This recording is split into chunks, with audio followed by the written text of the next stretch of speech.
Hello students.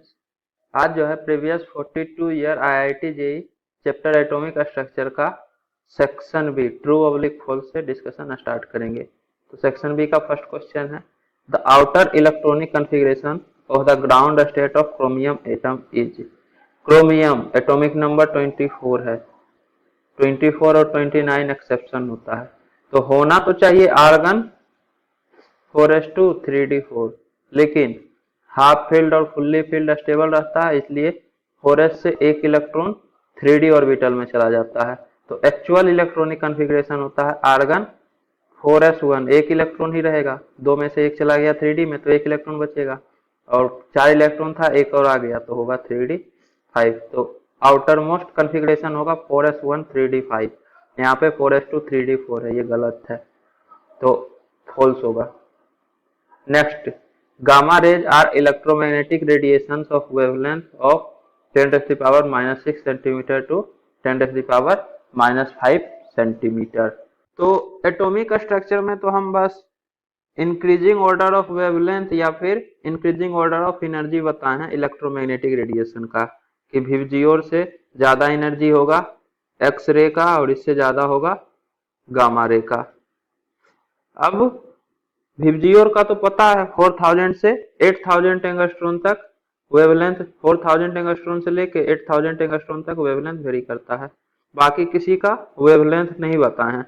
X ray VIBGYOR के बीच में ultra violet भी होता है, तो ये भी लिख ही देते हैं। तो विबजियोर से ज्यादा अल्ट्रा वायलेट रे का एनर्जी होता है, इससे ज्यादा एक्स रे और गामा रे।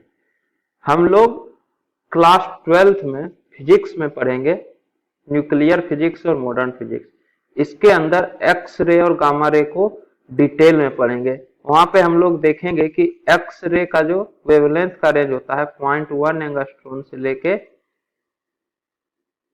10 एंगस्ट्रॉन तक वेवलेंथ वेरी करता है, और गामा रे 10⁻⁻² एंगस्ट्रॉन से 0.1 एंगस्ट्रॉन तक गामा रे का वेवलेंथ वेरी करता है।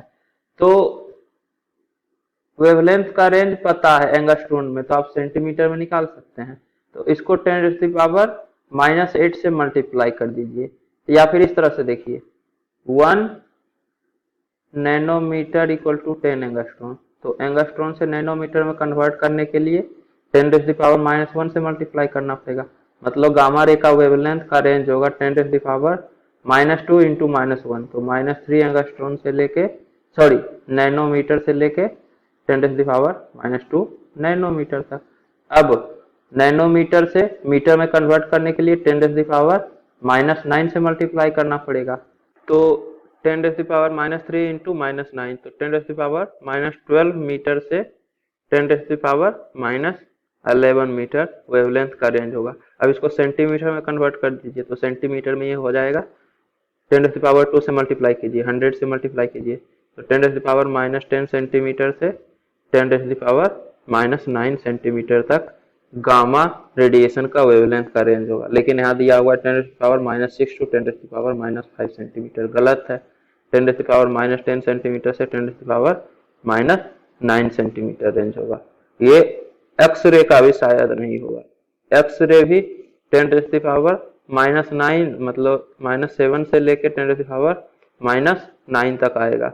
आप कैलकुलेट कर सकते हैं एंगस्ट्रॉन से सेंटीमीटर में, इसको आप 10⁻⁻8 से मल्टीप्लाई कर दीजिए, तो 0.1 इंटू 10⁻⁻8, तो ये 10⁻⁻9 सेंटीमीटर, और ये 10 इंटू 10⁻⁻8, तो 10⁻⁻7 सेंटीमीटर। तो 10⁻⁻9 सेंटीमीटर से 10⁻⁻7 सेंटीमीटर तक आपका एक्स रे का वेवलेंथ का वेरिएशन होगा। तो ये जो है अल्ट्रा वायलेट रीजन में लाइक करेगा, मतलब कोई रेडिएशन जिसका वेवलेंथ 10⁻⁻6 सेंटीमीटर से 10⁻⁻5 सेंटीमीटर के बीच में है, तो वो वेवलेंथ अल्ट्रा वायलेट रे में लाइक करेगा। यहाँ गामा रे दे रखा है, तो ये फॉल्स होगा। Next, the energy of the electron in the 3d orbital is less than that in the 4s orbital in the hydrogen atom. तो इस केस में अगर आप n+l रूल अप्लाई कीजिएगा तो पता चलेगा कि 3d ऑर्बिटल का एनर्जी ज्यादा होता है 4s ऑर्बिटल से। 4 s ऑर्बिटल के लिए l का वैल्यू 0 होता है, 4 + 0 = 4। 3d के लिए n, 3 + d का l = 2 होता है d सब सेल के लिए, तो 3 + 2 n + l का वैल्यू 5 होगा। तो n + l वैल्यू ज्यादा है 3d का, तो इसका एनर्जी ज्यादा होना चाहिए 4s ऑर्बिटल से। लेकिन हाइड्रोजन एटम है, सिंगल इलेक्ट्रॉन सिस्टम है, इसमें n + l रूल फॉलो नहीं होता है। मल्टी इलेक्ट्रॉन सिस्टम के लिए n + l रूल फॉलो होगा। इसमें n का वैल्यू ज्यादा तो उस ऑर्बिटल का एनर्जी ज्यादा होगा। 3d में n का वैल्यू 3 है और 4s में n का वैल्यू 4 है, तो n का वैल्यू ज्यादा है 4s में, तो 4s ऑर्बिटल का एनर्जी ज्यादा होगा 3d से in case of hydrogen atom. बाकी जितना एटम है उसके लिए 3d का ज्यादा हो जाता है, तो हाइड्रोजन एटम के लिए 3d orbital has less energy than in 4s orbital, तो यह स्टेटमेंट ट्रू है। इसके बाद fourth, the electron density in the x y plane in 3d x² - y² orbital is 0। तो 3d x² - y² में x y plane में electron density बोल रहा है 0, मतलब x y प्लेन में नोडल प्लेन होना चाहिए 3d x² - y² में।